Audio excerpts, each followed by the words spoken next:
Hi guys, Peter Finch here, and today we're going to talk about a great indoor drill that you can use throughout the winter months, or the summer months for that matter if it's still a bit rubbish outside, to try and improve your impact position with your irons. And it's a very simple one to do, but if you do this and repeat this and just absolutely smash it as much as you can, then you are going to have a much better start to the season as far as your iron striking is concerned.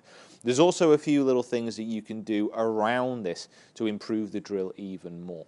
Now, all you need for this is an iron, preferably a short iron, because I know a lot of people's roof heights won't really allow for much more. But I've got a 9-iron here, but I've also just got an alignment stick. Now, all I'm going to do is I'm going to align up the top of the alignment stick here to the size of the grip. So you can see here that I've just put the alignment stick along the side of the grip. I'll put it along the left side of the grip, so it's kind of just inside my left hand here. Then what I'm going to do is I'm going to take my grip, and then I'm going to address this golf ball here. Now you can see that if I want the alignment stick to miss my left side here, I have to push my hands quite a long way ahead of the ball. So the alignment stick is outside my left hip, and my hands are a long way ahead of the ball. You can also see that as this goes ahead, my right shoulder dips a little bit lower than the left, but I want to feel like my chest is still on top of the ball. Now what this does, first of all, it gets you into a very interesting setup position, because a lot of people feel quite strange having to push their hands this far ahead of the ball. But if you look at many of the best ball strikers in the world at impact, their hands are so far ahead of the ball. If you have a look at the best player in the world at the moment, Jordan Spieth, when he strikes, his hands are so far ahead. There are other reasons why he has to do that. Maybe he does get a little bit too far ahead for some people if they were using, say, a normal grip and differences in the swing, but that's beside the point. A lot of golfers really struggle getting their hands ahead of the ball impact, and this is what this is really designed to do. So you got that chest over the ball, you got that tilt to the shoulders, those hands ahead.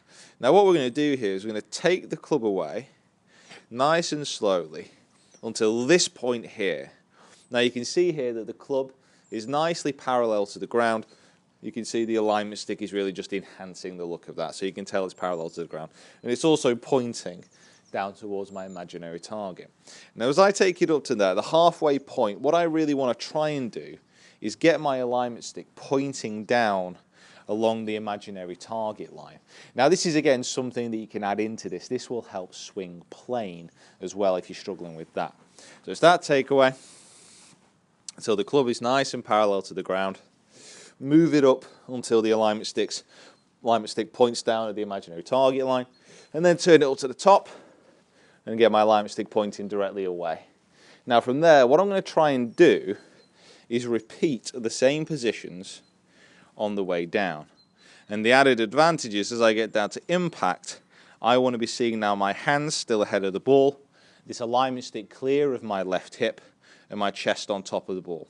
Now from there, I move through and try and keep this alignment stick still on the outside of my left hip. Now you can see here, what would normally happen is if you're someone who struggles flicking at the ball and might hit it fat or hit it thin, what could happen as you come through are these wrists to break down and the alignment stick to collide quite heavily with the left-hand side and the left hip. If you can get used to the feeling of keeping that alignment stick clear of the left hip, you can see here how my shoulders, my arms and my actual wrists stay connected, and there's no breakdown and there's no flick upwards of the wrists as you actually come through impact. Now obviously you can actually hit shots like this if you were that way inclined, and if you did have a little bit of time, I'm just going to go slightly away from the camera here. You can hit shots like this, and it's actually a great way to practice your chipping action, and it's a drill that I do use with people who are practicing their chipping action. Another thing that you can do if you really, really wanted to is get yourself or invest in a smash bag.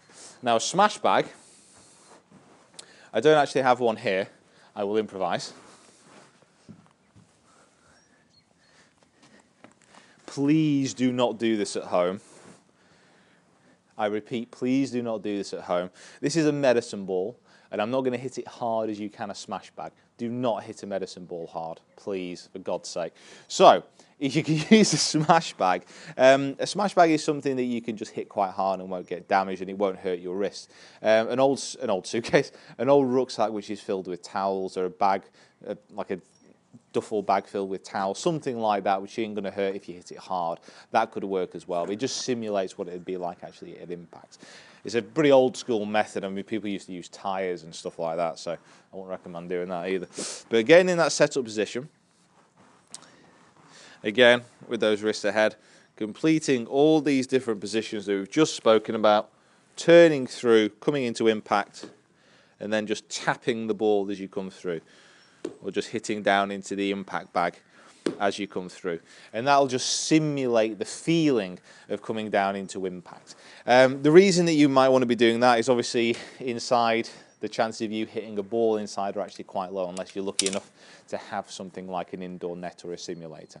So there is a very quick tip and a very quick drill that you can use to really improve your iron strikes, but also your swing path, your swing plane, and your position at the top of the swing. There's a multi kind of faceted drill that you can use there, and it really will work, so give it a go. Right guys, thank you so much for watching. Please subscribe to the channel if you haven't already. Comment down in the box below. Always love to know what you guys think. And please follow me on my other social media platforms. Might have said that before. A little bit of rambling to the end of the video, so I'm just going to stop it there. Thank you for watching. Subscribe.